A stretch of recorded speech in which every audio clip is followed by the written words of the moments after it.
So when we talk about de-escalation techniques in dementia, a really good one is to not allow it to escalate in the first place.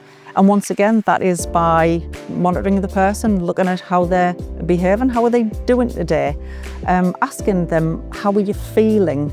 Remember that the practical side will go way before the emotional side. So we need to be looking at changes in behaviour. And sometimes these small little changes, if they're not dealt with at that time, will build up and escalate. So what we need to do is we need to deal with stuff when it's at a lower level. Once the person has escalated, we might need to use sedation. We might need to use techniques that we really don't want to go down that road. But keeping really close with the person, knowing the stuff that they like, knowing the stuff that they don't like, and making sure that we're monitoring that. And we're seeing the slight little changes, and then we're intervening at appropriate times, will stop that whole thing from escalating further on. So I'm going to give you an example of a situation at a care home where a guy had just moved in, and the staff, after a couple of weeks, said that he was becoming violent and he was highly agitated and they couldn't manage his behaviours.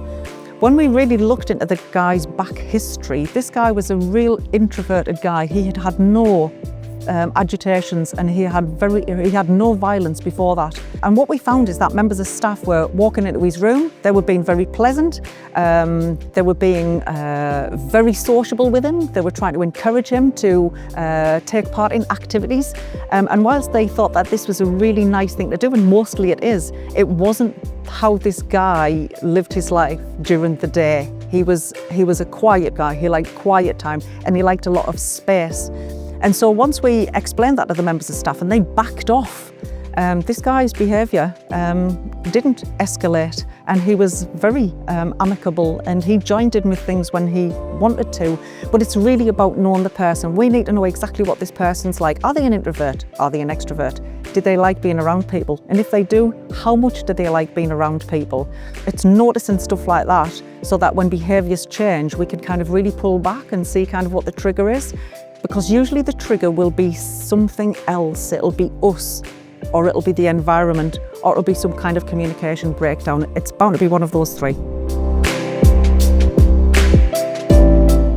Most dementias will kind of, although they're progressive, they won't progress aggressively. If there is a sudden shift where the person changes really rapidly within the space of a couple of days, I would be looking at some kind of underlying condition there. You know, do they have an infection? Are they in pain? Or has something changed? So we can't put changes in behaviour all of the time down to dementia, when we need to be constantly looking for there could be another explanation for this. And that's really good person-centred care. We're going to look out. It must be really awful to be in pain and for nobody to recognise that.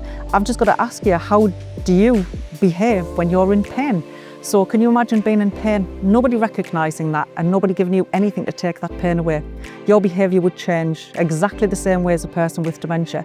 So once again, we need to be really close to the person. We need to understand how their dementia is progressing. And if there's a sudden shift, we really need to be looking for something else.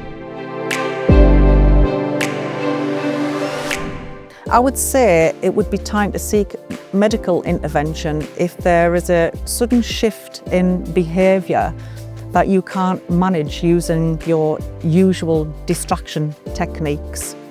So there will be medical assistance for care homes and for families. And I would look at, you know, how long has this been going on? What has the shift been? Is it a mood shift? Have you looked at the usual suspects and nothing's changing, however hard that you help? And if that's the case, I'd be looking at getting some medical help.